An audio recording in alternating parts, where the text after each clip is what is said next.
The text message glowed on my phone screen like a flare in the dark. Meet me at the pier tonight. I need to tell you something. Eh. My thumb hovered over the reply button. Heart thudding so loud I swore it echoed off the kitchen tiles. Jenna, my wife of 6 years, was asleep upstairs, her soft snores drifting down like a lullaby I no longer trusted. Why was her best friend Liam texting me at midnight, his words heavy with unspoken weight? The pier was our place, Jenna's and mine, where we'd shared our first kiss, where I'd proposed under a sky bruised with stars. Liam's intrusion felt like a violation, a crack in a frame I thought was unbreakable. I didn't reply. Instead, I slipped on my jacket, the leather creaking as I moved, and stepped into the night. The air was sharp, salted with the tang of the nearby ocean, and the streetlights cast long, skeletal shadows across the pavement.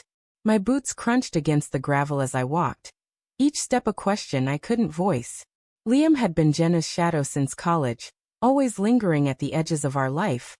Her confidant, her brother from another mother, she'd laugh.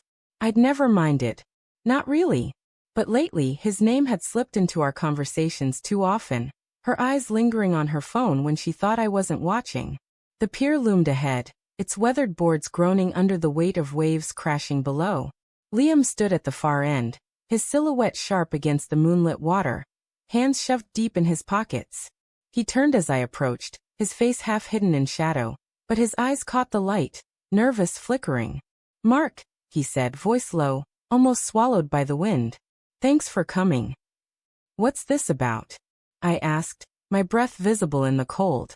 My stomach twisted, a knot of dread and curiosity I couldn't untangle.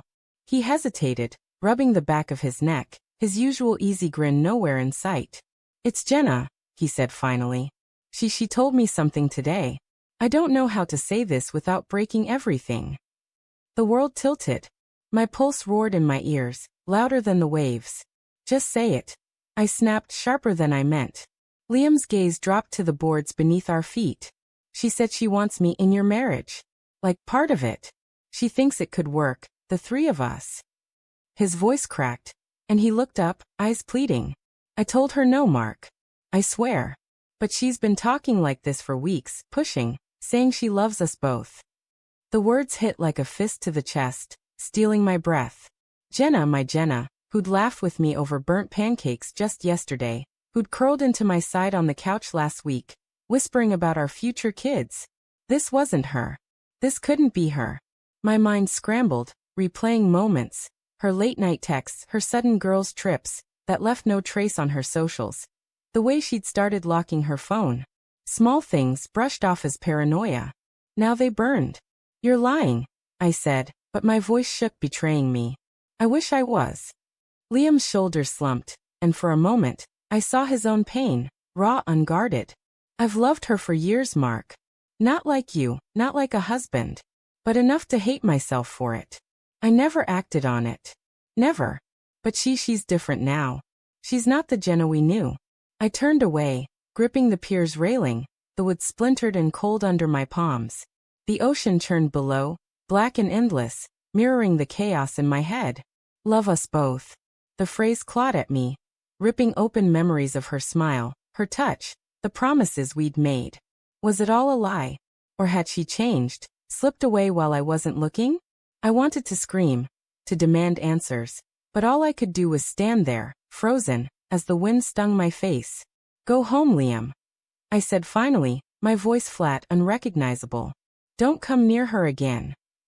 He nodded, lingering a moment before walking away, his footsteps fading into the night. I stayed, staring at the water, my mind a battlefield of doubt and rage. Part of me wanted to believe him. A desperate, pathetic part that clung to the idea of a misunderstanding. But the truth was a weight I couldn't shake, heavy as the ring on my finger. When I got home, the house was too quiet, the kind of quiet that feels like it's holding its breath. Jenna was still asleep, her hair splayed across the pillow, lips parted in a way that used to make my heart ache with love. Now it just ached. I sat on the edge of the bed, watching her, searching for the woman I'd married. Was she still there, or had she been slipping away for months, years, while I built a life around a ghost? The next morning, she was all smiles, pouring coffee, humming some tune I didn't recognize. You were out late, she said, casual, stirring sugar into her mug. Her eyes flicked to mine, bright but guarded, like she was waiting for something. Couldn't sleep, I said, my voice steady despite the storm inside. Met Liam at the pier. Her spoon froze mid-stir, a tiny clink against the ceramic. Oh, she said, too light too quick. What did he want? I leaned forward, elbows on the table, my gaze locked on hers. You tell me, Jenna. The air shifted, thick with unspoken truths.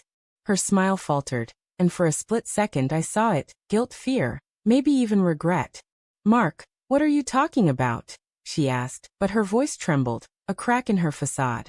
Don't, I said, my tone low, dangerous. Don't lie to me. Not now. She set the spoon down, hands shaking, and looked away. Out the window where the morning sun burned too bright. I didn't mean for it to happen, she whispered. I love you, Mark. I do. But Liam, he's part of me too. I thought maybe you could understand, could share. Share. The word exploded from me, raw and jagged. You thought I'd share you? Like you're something to be divided. Tears welled in her eyes, but I couldn't feel pity, not yet. I didn't cheat, she said, voice breaking. I never touched him. I felt something and I didn't know how to stop it. I stood, chair scraping against the floor, my hands clenched into fists. You didn't cheat? I repeated, bitter laughter choking me. You planned a life with him, Jenna. You planned to rewrite us without even asking me. She sobbed then, head in her hands, but I couldn't stay. I grabbed my keys, my coat, and walked out, the door slamming behind me.